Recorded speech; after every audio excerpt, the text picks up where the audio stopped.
Welcome to Tikkar online learning platform. आज आपण MPSC group बी या संदर्भात MPSCने एक ट्विट केले. म्हणजे आपण असं बोलू शकतो की ऑक्टोबर-नोव्हेंबरमध्ये या एक्झाम बद्दल नोटिफिकेशन येण्याचे चान्सेस आहे. मग ती एक्झाम कोणती आहे, ट्विट काय आहे आणि त्या एक्झामसाठी स्ट्रॅटेजी काय असेल, त्याची पात्रता काय असेल आणि तुम्ही जर आत्तापासून त्याचा जर प्लॅन करत असाल तर येणाऱ्या पुढच्या एक्झामसाठी आपल्याला त्याचा बेनिफिट कसा होईल. म्हणजे उदाहरणार्थ सांगायचं झालं की फॉर एक्झाम्पल MPSCनी आताच एक ट्विट केले की शासनाकडून ज्या पदांची मागणी पत्रे 2021 या वर्षाकरता प्राप्त होतील, म्हणजे 2021 म्हणजे आपण बोलू शकतो की आता सप्टेंबर आहे, नोव्हेंबर डिसेंबर मध्ये त्या पदांकरिता परीक्षा 2021 मध्ये घेण्याचा प्रयत्न करण्यात येईल व त्यानुसार उमेदवारांच्या माहितीसाठी प्रसिद्ध पत्रक जारी करण्यात येईल. प्रसिद्ध पत्रक जारी केल्यानंतर म्हणजे नोटिफिकेशन आल्यानंतर पण आपल्याला किती 2 या 3 महिने भेटतात. आता आपण आतापासून जर त्याचं प्रिपरेशन स्टार्ट केलं तर आपल्याला त्याचा काय होऊ शकतो, एक बेनिफिट होऊ शकतो. मग एक्झाम कोणती असेल, आपण काय बोलतो डायरेक्ट रिक्रुटमेंट एक्झाम, म्हणजे काय म्हणतात त्याला, सरळ सेवा भरती. या सरळ सेवा भरतीमध्ये याच्यामध्ये एक एक्झाम कंडक्ट केली जाईल आणि त्याच्यानंतर तुम्हाला डायरेक्टली तुमची एक इंटरव्ह्यू असेल, त्याच्या बेसवरती तुमची काय होईल, पोस्ट याच्यावरती तुमची डिपेंड केली जाईल. म्हणजे फॉर एक्झाम्पल मग आपण बघू की सरळ सेवामध्ये पण अशा कोणत्या पोस्ट आहेत की त्याच्यासाठी आपल्याला प्रिपेरेशन करायला लागेल. म्हणजे उदाहरणार्थ आपण बघितलं याच्यामध्ये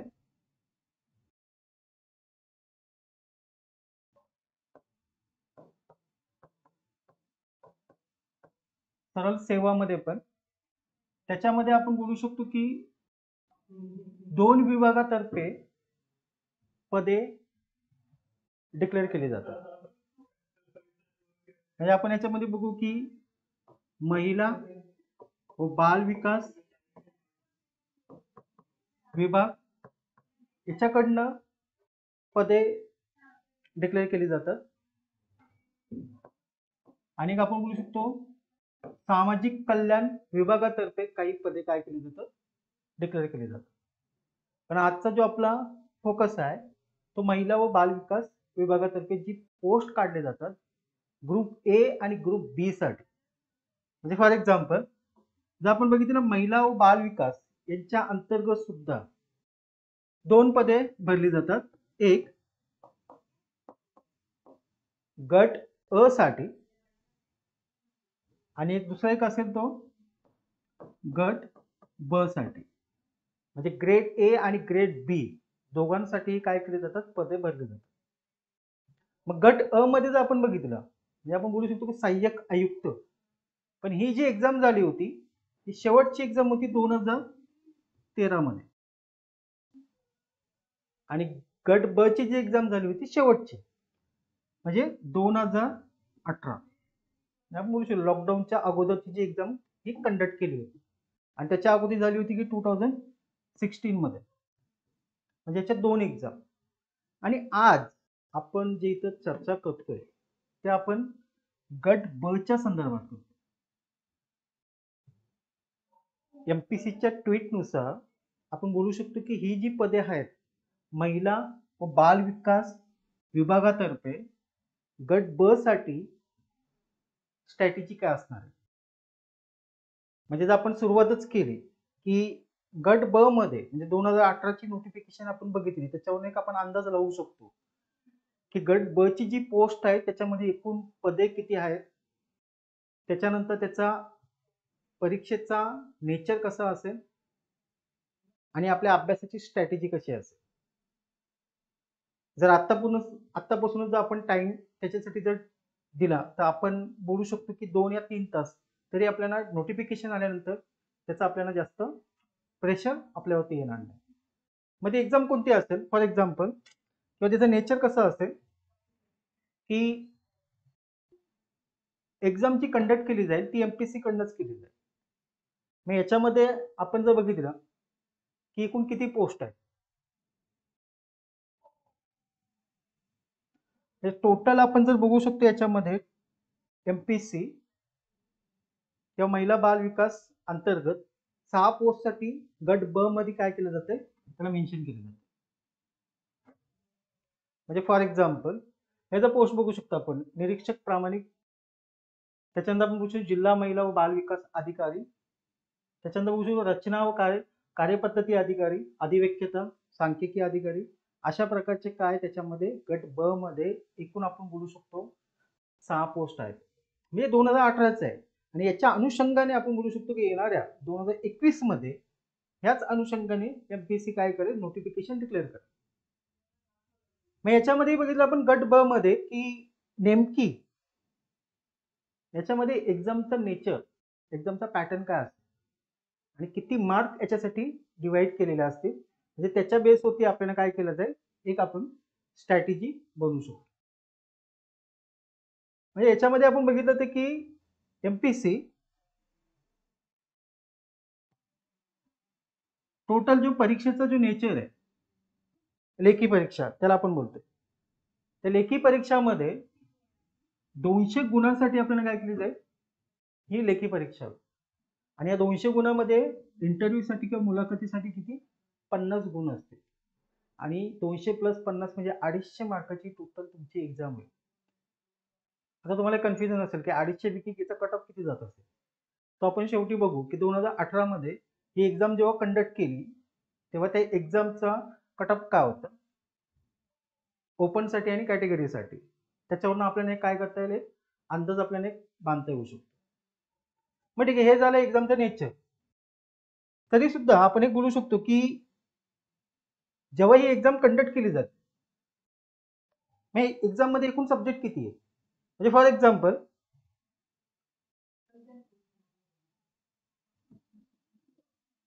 200 गुणांसाठी ही एक्झाम कंडक्ट केली जाते. किती, 200 गुण. आणि या 200 गुणामध्ये पण आपण बघितलं की 100 क्वेश्चन्स आपल्याला विचारले जातात. 100 क्वेश्चन म्हणजे आपण प्रत्येक बोलू शकतो की प्रत्येक जो क्वेश्चन आहे 2 मार्कासाठी विचारला जातो. आणि याच्यामध्ये 200 गुण. माध्यम कोणतं असेल, मराठीत असेल. म्हणजे जेव्हा आपण, आणि ही एक्झाम ऑनलाईन होणार नाही, ही एक्झाम ऑफलाईनच होईल. आणि ऑफलाईन होताना जे तुम्हाला क्वेश्चन्स पॅटर्न दिला जाईल तो काय असेल, मराठी माध्यमात असेल. आणि याच्यावरती टाइम किती दिला असेल आपल्याला, 1 तास. म्हणजे 1 तासामध्ये आपल्याला 100 क्वेश्चन सॉल्व्ह करायचे. आणि दर्जा कोणता असेल, शालांतनी पदवी असेल, हा एक मेन्शन करून ठेवा. म्हणजे अभ्यासाची मेथड आपली काय, पदवीच्या बेसवरती अभ्यासक्रमावरती आपली राहिली पाहिजे. आणि प्रश्नपत्रिकेचं स्वरूप काय असेल, तर प्रश्नपत्रिकेचं स्वरूप असेल वस्तुनिष्ठ बहुपर्याय, मल्टिपल ऑब्जेक्टिव्ह. एक क्वेश्चन दिला जाईल तुम्हाला आणि त्या क्वेश्चनला तुम्हाला 4 ऑप्शन. म्हणजे मोस्ट ऑफ स्टुडंट तुम्ही जर कंबाईनची एक्झाम किंवा एमपीसीची, तुम्ही जर ग्रुप सी ची, ग्रुप बी ची किंवा राज्यसेवेची एक्झाम दिली असेल तर तुम्हाला याच्यामध्ये एक थोडा बहुत अंदाज असेल की प्रश्नपत्रिका स्वरूप आणि वस्तुनिष्ठ बहुपर्यायी प्रश्न कसे सॉल्व्ह करायचे. मग हे झालं. त्याच्यानंतर आपण बोलू शकतो की नेमकी जे क्वेश्चनचा त्यांनी जो पॅटर्न विचारलेला आहे की कोणते कोणते घटक आपल्याला महत्वाचे आहे त्याच्यामध्ये. मग बघितलं आपण याच्यामध्ये तर सामान्य अध्याय, आपण एक एक चॅप्टर बघू की सामान्य अध्यायांमध्ये पण काय येते नेमकी. त्याच्यानंतर बुद्धिमापन, त्याच्यानंतर विभागाशी विषयांशी संबंधित घटक. विभागाशी विषयांशी संबंधित घटक म्हणजे त्याच्यामध्ये महिला आयोग असतील, बाल विकास या महिला आयोग यांच्या संदर्भातील काही कायदे असतील, तर त्या संदर्भातील याच्यावरती आपण बोलू शकतो. आणि एक बेनिफिट आपल्यासाठी हा आहे की एमपीएससीनी याचा पूर्ण सिलेबस म्हणजे थोडक्यामध्ये एक आढावा त्यांनी दिलेला आहे, किती मार्कांसाठी कोणत्या टॉपिक वरती आपल्याला जास्त फोकस करायचं. म्हणजे जर आपल्याला बघायचंच झालं की फॉर एक्झाम्पल सामान्य अध्यायांमध्ये किती असे घटक आहेत की त्याच्यावरती आपल्याला काय करायचे, फोकस करायचे. किंवा बुद्धिमापन किती मार्कांसाठी विचारली जाते, की त्या बेसवरती आपण काय करू शकतो, याचा आपल्या अभ्यासाची आपण स्ट्रॅटेजी डिसाईड करू शकतो.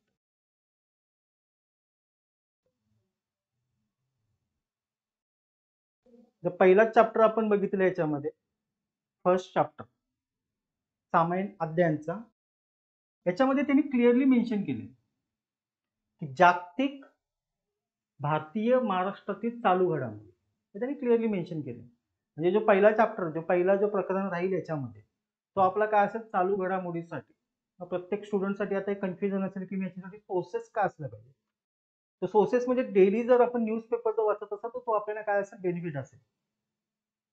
म्हणजे तो इंग्लिश न्यूजपेपर असेल एक ऑथेंटिक, किंवा एक मराठी न्यूजपेपर असेल, तर याच्यासाठी तुम्हाला काय होईल, त्याचा एक फायदा होईल. आणि ह्या टॉपिकमध्ये त्यांनी स्पेशली मेन्शन केले की चालू घडामोडी राजकीय, औद्योगिक, सामाजिक, आर्थिक, शैक्षणिक आणि भौतिक. म्हणजे जेव्हा तुम्ही न्यूज पण तुम्ही जेव्हा करंट अफेअर जेव्हा वाचताय, तो करंट अफेअर तुम्हाला काय करायला लागेल, तुम्हाला लिंक करायला लागेल. म्हणजे औद्योगिक म्हटलं म्हणजे तुम्हाला याच्यामध्ये लगेच क्लिक झालं म्हणजे काय, इकॉनॉमिक्सशी कनेक्टेड जाते. म्हणजे तुम्ही जर न्यूजपेपरमध्ये जर इकॉनॉमिक्सची पुरवणी वाचत असेल तर तुम्हाला याच्यात काय होतो, बेनिफिट होतो.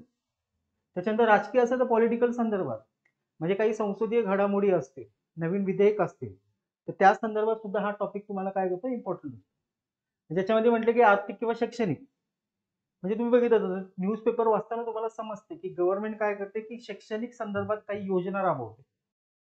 मग त्या योजना राबवते, त्या योजनांच्या संदर्भातील ही काय असेल तुम्हाला चालू घडामोडी. मग आपल्याला प्रश्न हा येतो की हा जर एवढा लॉंग कट आपल्याला जर टॉपिक दिलेला आहे, या लॉंग कट टॉपिक मध्ये याचा वेटेज काय असेल आणि किती प्रश्नांसाठी हा टॉपिक आपल्याला विचारला जाऊ शकतो.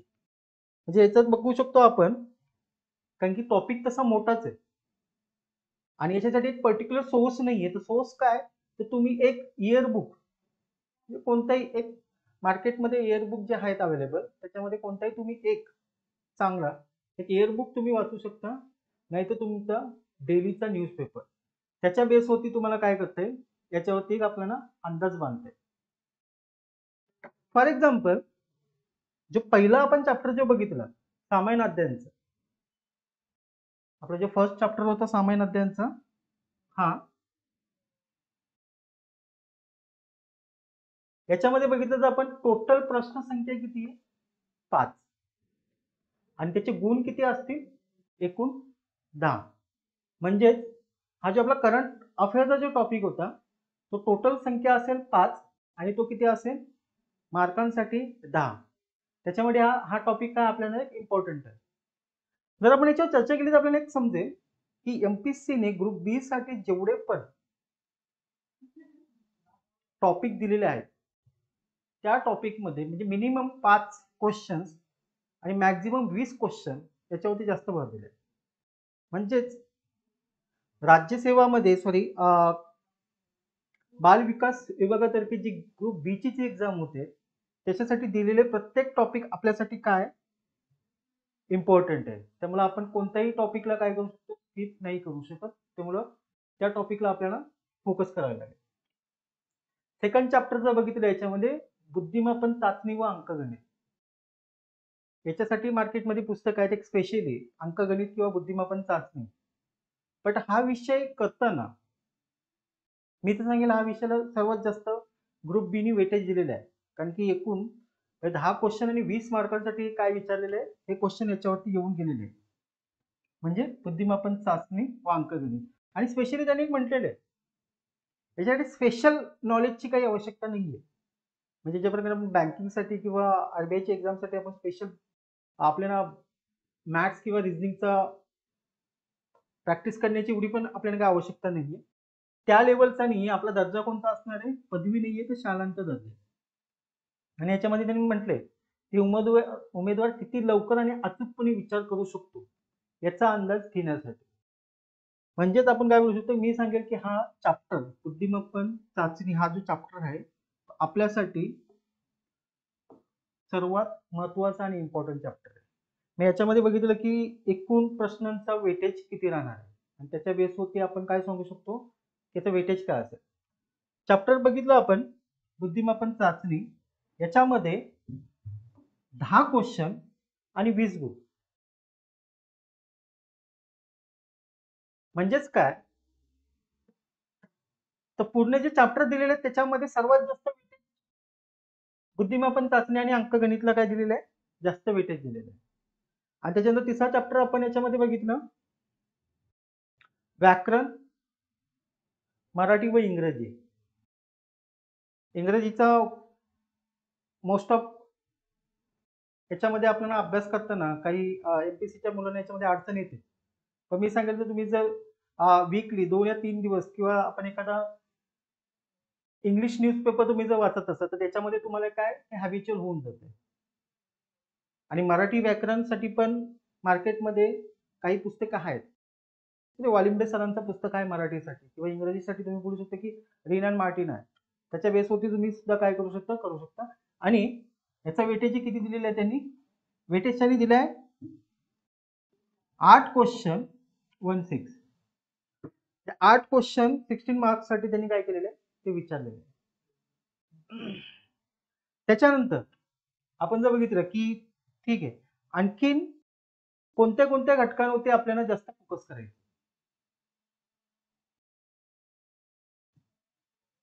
भौतिकशास्त्र, रसायनशास्त्र आणि जीवशास्त्र म्हणजे चौथा चॅप्टर आहे. आणि याचा दर्जा त्यांनी स्पेशली मेन्शन केलाय शाळांत दर्जा. सांगण्याचं तात्पर्य हा आहे की फिजिक्स, बायोलॉजी आणि केमिस्ट्री जे आपण एमपीसी साठी कंबाईन साठी तुम्ही जर वाचतच असाल किंवा आपण राज्यसेवेसाठी याच्यावरती हमखासपणे म्हणजे एक तुम्हाला बेसिक नॉलेज असणं खूप गरजेचं आहे. आणि त्याच्यासाठी तुम्ही जर महाराष्ट्र शासनाचे स्टेट बोर्डची जर पुस्तकं प्रिपेअर केले रादर दॅन तुम्ही मार्केटच्या बेस पुस्तकांवरती डिपेंड राहता, तरी तुम्हाला याच्यामध्ये तुमचा बेसिक पाया मजबूत होईल. आणि याच्यावरतीच तुम्ही जर याचं वेटेज बघितलं म्हणजे वेटेज बघताना पण आपण काय सांगू शकतो की सायन्स या घटकावरती टोटल 7 क्वेश्चन्स आहेत आणि त्याच्यावरती काय 14 गुण त्याला दिलेले आहेत. म्हणजे हा टॉपिक पण आपल्यासाठी काय इम्पॉर्टंट आहे. म्हणजे असेच जर आपण याचे चॅप्टर आणखीन बघितले तर आपण एक अंदाज लावू शकतो की नेक्स्ट चॅप्टर आहे समाजशास्त्र व मानसशास्त्र. आणि या समाजशास्त्र मानसशास्त्रामध्ये दोन्ही चॅप्टर वेगवेगळे, समाजशास्त्र आणि मानसशास्त्र. याच्यामध्ये काही असं स्पेशल नॉलेजची गरज नाहीये. पण तुम्ही जर याच्यामध्ये सिंपली बघितलं की समाजशास्त्र आणि मानसशास्त्र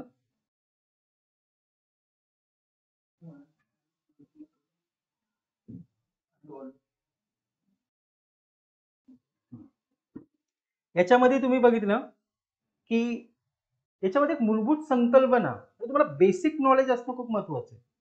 म्हणजे मोस्ट ऑफ काही स्टुडंटनी डीएड किंवा बीएड केलं असेल त्यांच्या सिलेबसमध्ये हा चॅप्टर मेन्शन केलेला आहे, तर त्यांना तो एवढा का अवघड जात नाही. म्हणजे पण मी तुम्हाला एक रेकमेंड करू शकतो की जे सायन्स बॅकग्राऊंड किंवा अदर फॅकल्टी बॅकग्राऊंडचे स्टुडंट आहेत त्यांच्यासाठी हा टॉपिक तर नवीन वाटत असेल तर के सागर पब्लिकेशनच्या याच्यावरती काही पुस्तक आहे की तुम्ही तो चॅप्टर आपण काय करू शकतो याच्या बेसनुसार आपण वाचू शकतो. मग याचा जर आपण जर नेचर बघितलं की किती मार्कांसाठी हे विचारलं जाते तर समाजशास्त्र 5 आणि मानसशास्त्र किती असेल 5 म्हणजे 10 ते एकूण बोलू शकतो आपण 20 मार्कांसाठी आपल्याला याच्यावरती विचारलेला आहे. नेक्स्ट जर आपण बघितलं नेक्स्ट टॉपिक माहिती व तंत्रज्ञान म्हणजे इन्फॉर्मेशन टेक्नॉलॉजीच्या संदर्भातले हा टॉपिक आहे. मग या टॉपिकसाठी जर स्पेशली आपल्याला एक असं स्पेशल पुस्तकाची गरज नाहीये. जर आपण कॉमनली बघितलं तर जे के लुसंटचं पुस्तक तुम्ही बघितलं त्याच्यामध्ये एक सायन्स अँड टेकसाठी एक स्पेशल एक चॅप्टर दिलेलं आहे. त्याच्यातनंही तुम्ही केलं किंवा तुम्ही नेटचा तरी वापर केला इंटरनेटचा तरी सुद्धा तुम्हाला याच्यावरती क्वेश्चन्स काय केले जातील कव्हर केले जातील. मग याच्यावरती जर तुम्ही बघितलं की नेमकी आपल्याला किती घटकांवरती किंवा किती क्वेश्चन्स आणि किती क्वेश्चन्सला किती मार्क्स दिलेले आहेत त्याच्यावरून आपण जो अनालिसिस बघतोय तो प्रिव्हियस क्वेश्चनचे म्हणजे मागे जे ग्रुप बी साठी ज्या एक्झाम झाल्या त्यांच्या संदर्भात ऐकून किती प्रश्न विचारले आणि किती मार्कांसाठी तर त्या संदर्भात आपण काय करतो याच्यावरती चर्चा करतो. म्हणजे आपण याच्यामध्ये बघितलं माहिती व तंत्रज्ञान याच्यामध्ये बोलू शकतो की 5 क्वेश्चन 10 मार्क. म्हणजे स्पेशली आपण असं नाही बोलू शकत की त्याच्यासाठी एक स्पेशल पुस्तक वाचलं पाहिजे. तर काही याच्यामध्ये तो आपल्याला ते चॅप्टर दिलेले आहे. मी आता मागशी लुसनचं सांगितलं त्याच्यामध्ये आपण काय बघू शकतो की सायन्स अँड टेक याच्यामध्ये आपण तो सिलेबस आपण याच्यामध्ये करू शकतो. त्याच्यानंतर नेक्स्ट जर आपण बघितलं की समाजकार्य आपण जे बोलतो की सामाजिक सुधारणा जे सुधारणावादी महाराष्ट्रामध्ये स्पेशली महाराष्ट्रामध्ये जे होऊन गेले ते त्याच्या संदर्भात हे क्वेश्चन्स विचारले जातात. आणि जर याचा आपण एक अंदाज घेतला किती मार्कांसाठी तर हा 10 क्वेश्चन्स 20 गुणांसाठी म्हणजे सर्वात जास्त वेटेज आपण याला देऊ शकतो. मग याच्यासाठी सोर्सेस काय, तर जे स्टुडंट कंबाईनचा अभ्यास केलेला आहे किंवा राज्यसेवेचा अभ्यास केलेला आहे आणि समाज सुधारक असा आहे की तो मी स्पेशल कॅटेगरीच्या कॅटेगरीमध्ये त्याला ऍड नाही करू शकत, त्या जनरल कॅटेगरीमध्ये येऊ शकतो. कारण की जनरली टॉपिक आहे. म्हणजे तुम्ही महाराष्ट्र शासनचा 11वीचा ओल्ड पुस्तक जर वाचलं तरी तुम्हाला याच्यातनं बऱ्यापैकी क्वेश्चन तुम्हाला सॉल्व्ह होतील. पण हा तेवढाच इम्पॉर्टंट आहे कारण की 10 आणि 10 क्वेश्चन 20 मार्कासाठी. तेव्हा आपल्यासाठी काय राहिला, स्पेशल हा घटक आहे. त्याच्यानंतरचा येईल आपला भारतीय संविधान म्हणजे कॉन्स्टिट्यूशन. म्हणजे टोटल त्यांनी 7 प्रश्न 14 मार्कांसाठी विचारलेले आहे. जर प्रिव्हियस जर अंदाज काढला आपण तर याचा एक घटक आपल्याला येतो की पंचायत राज.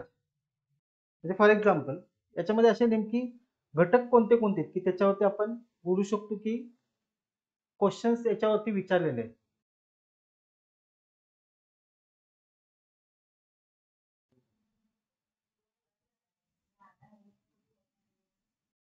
भारतीय संविधान त्यांनी स्पेशली मेन्शन केलेलं आहे याच्यामध्ये. राज्यघटना व शासनाची रचना म्हणजे गव्हर्नन्सचा पार्ट किंवा कॉन्स्टिट्यूशनचा पार्ट. आणि प्रिव्हियस जर क्वेश्चन बघितलं तर याच्यामध्ये आपण बघू शकतो की राज्यघटना किंवा शासनाची रचना म्हणजे संसद आणि राज्य विधिमंडळ याच्यावरती त्यांनी जास्त क्वेश्चन विचारलेले आहेत. त्याच्यानंतर राज्यघटनेमध्ये बघितलं तर काही जे महत्वाचे फंडामेंटल राईट्स आहेत त्याच्यावरती सुद्धा यांनी काय केलेले आहेत, एक्झामनी क्वेश्चन्स विचारलेले. मग हे एक्झाम आपण काय करतो ना की पूर्ण राज्यघटना आपल्याला वाचण्याची गरज नाहीये. तर काही जे इम्पॉर्टंट टॉपिक्स आहेत त्याच्यावर प्रिव्हियसली क्वेश्चन्स विचारून झालेले आहेत किंवा याच्या संदर्भातली करंट अफेअर ज्याला आपण याला स्टॅटिक क्वेश्चनला करंटशी कनेक्ट करू शकतो आणि त्याच्या बेसवरती आपण त्याचा एक आढावा घेऊ शकतो की कोणत्या प्रकारचे क्वेश्चन्स येऊ शकतात.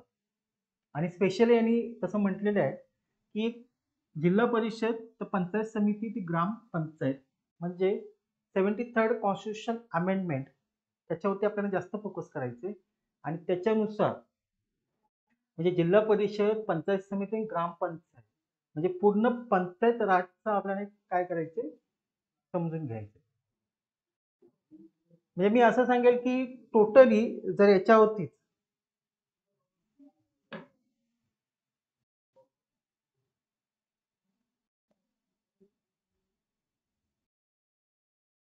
7 क्वेश्चन्स येत असते ते टोटली आपण असं नाही बोलू शकत 7 किंवा 10 क्वेश्चन किंवा 5 क्वेश्चन पण येईल.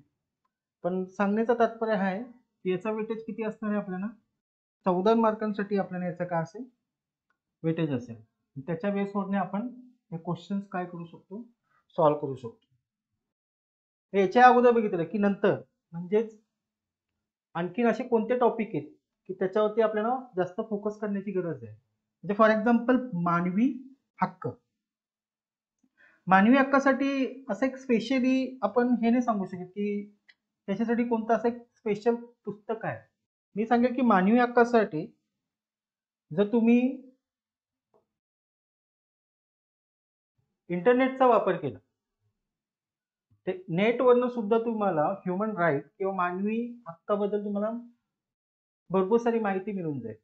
म्हणजे कोणता की मानवी हक्काचा जाहीरनामा, मानवी हक्क अंमलबजावणी यंत्रणा, महिला व बाल विकास राष्ट्रीय यांच्याबद्दल आपल्याला काय होईल माहिती मिळून जाईल. त्यामुळे हा चॅप्टर ही आपल्यासाठी काय आहे मानवी हक्क इम्पॉर्टंट चॅप्टर आहे. आणि याच्यावरती सुद्धा म्हणजे मानवी हक्क बघितलं आपण याच्यावरती सुद्धा 6 क्वेश्चन्स 12 मार्कासाठी विचारले जातात. 6 क्वेश्चन्स 12 मार्कासाठी विचारले जातात. त्याच्यानंतर आपण बोलू शकतो की नोटिफिकेशन मध्ये त्यांनी सुरुवातीला म्हटलं होतं की महिला व बाल विकास विभागाच्या संदर्भातील काही महत्वाचे घटक. मग आपण काय बोलू शकतो की महिला व बाल विकास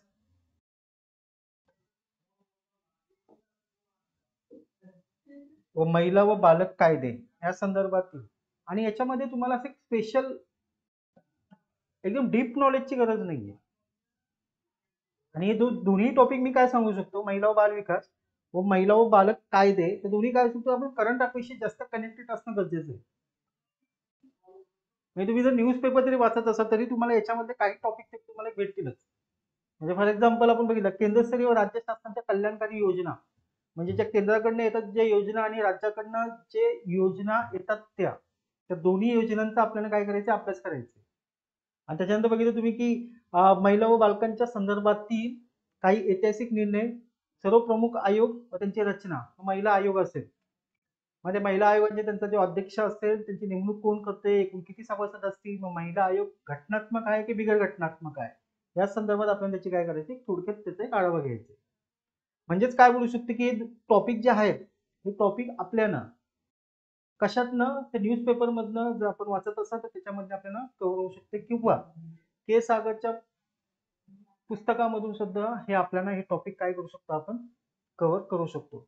मग याचं वेटेज किती असणार आहे एक्झामसाठी, म्हणजे वेटेज बघितलं आपण याच्यामध्ये महिला व बाल विकास, महिला व बाल कायदे, तर टोटल आपल्याला एकूण बाल विकास होती 7 क्वेश्चन आणि 14 मार्कांसाठी, आणि कायदे याच्यासाठी 10 क्वेश्चन 20 मार्कांसाठी. म्हणजे आपण बोलू शकतो सर्वात जास्त वेटेज महिला व बाल कायदे यांच्यासाठी दिलेले आहे, कारण की 20 गुणांसाठी हे टोटल क्वेश्चन्स विचारलेले आहेत. त्याच्यानंतर आपण बघू शकतो की उरलेले जे 2 टॉपिक आहेत, म्हणजे एक्झामचा एक बेनिफिट आपल्याला आहे की एक्झाम मध्ये नोटिफिकेशन मध्ये ऑलरेडी तुम्हाला सिलेबस दिलेला आहे, त्याच्यानुसार आपण काय करू शकतो, एक अंदाज लावू शकतो की येणारे क्वेश्चन्स कसे असतील. मग आणखीन जर आपण बघितलं की इम्पॉर्टंट टॉपिक कोणते आहेत, शेवटचे टॉपिक, त्याच्यामध्ये तुम्ही बघू शकता की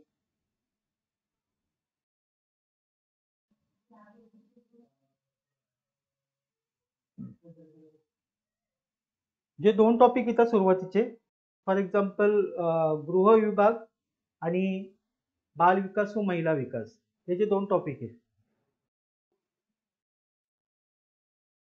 मग गृह विभाग म्हणजे काय, होम सायन्स, त्याच्यावरती विचारलेलं आहे. मग याच्यामध्ये काही स्पेशली तुम्ही जर बायोलॉजीचा फॅक्टर, जर आपण सायन्सचा जो पार्ट वाचला असेल तर त्याच्यामध्ये तुम्ही पोषक हा घटक तुम्ही वाचला असेल, जे विटामिनच्या संदर्भात, त्याच्यामध्ये हा टॉपिक काय केला जातो, कव्हर केला जातो. त्याच्यानंतर आपण बघितलं की अन्नविषयक किंवा पोषण आहार, त्याच्यानंतर अन्नाचे कॅलरी मूल्य मोजणी, हा तुम्ही इकॉनॉमिक मध्ये पण तुम्ही पार्ट बघितलं असेल कॅलरीजचं. म्हणजे असं काही नवीन चॅप्टर नाहीये,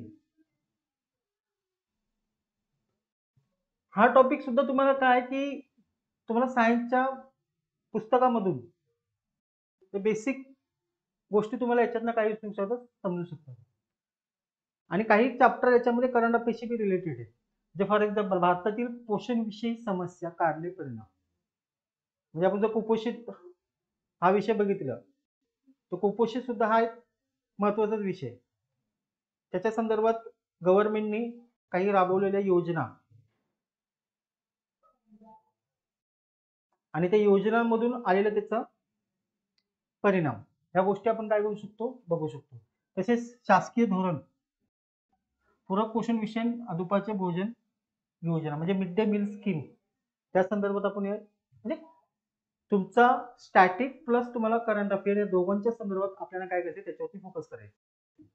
आणि जो नंतरचा चॅप्टर असेल तो आपला बाल विकास, महिला विकास, म्हणजेच ही असे चॅप्टर आहेत की फॉर एक्झाम्पल आपण जनगणना सेन्सूचा टॉपिक, जेव्हा पॉप्युलेशनचा टॉपिक वाचतो त्याच्यामध्ये पण आपण काही लोकसंख्या धोरण, त्याच्यामध्ये आपल्याला काही प्रमाणात ह्या चॅप्टर संदर्भात आपल्याला त्याची माहिती भेटून जाते. म्हणजेच सांगायचं तात्पर्य हा आहे की एकूण 13 चॅप्टर, आणि या 13 चॅप्टर मधून जे क्वेश्चन्स विचारले जातात, आणि या दोघांचं जर बघितलं गृहविज्ञान व बाल विकास व महिला विकास, याच्यामध्येही 8 क्वेश्चन्स आणि 7 क्वेश्चन्स,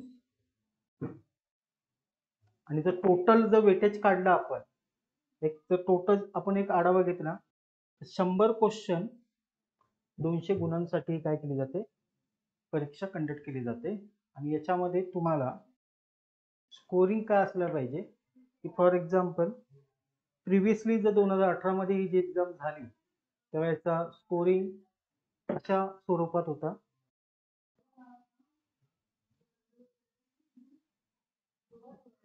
की जनरल कॅटेगरीसाठी 138 आउट ऑफ 200. म्हणजे एक्झाम जेवढी आपण बोलतोय तेवढी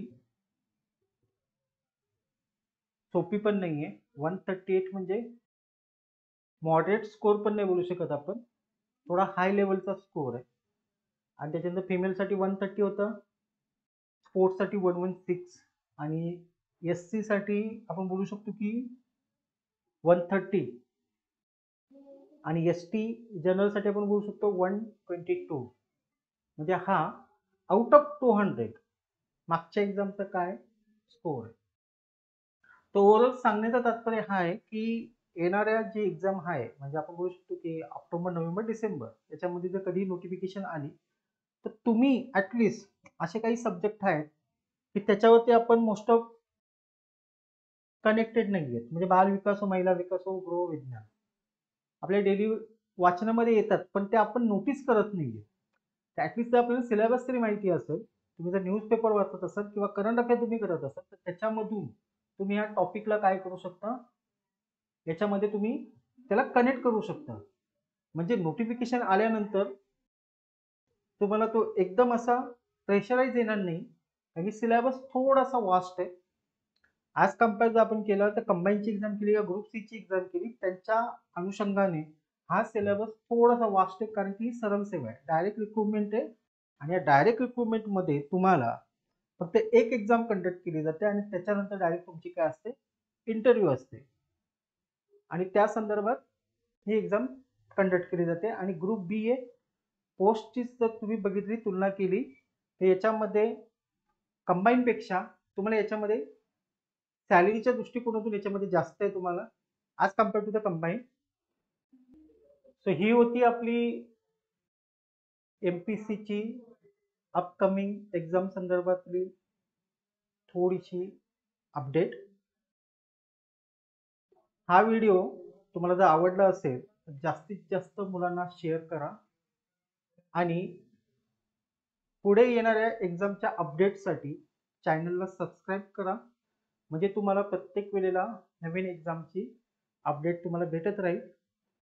आणि ह्या संदर्भातील आपण काही टॉपिक याच्यामध्ये कव्हर करू, त्याच्याबद्दलही तुम्हाला याच्यामध्ये इन्फॉर्मेशन भेटत राहील. धन्यवाद.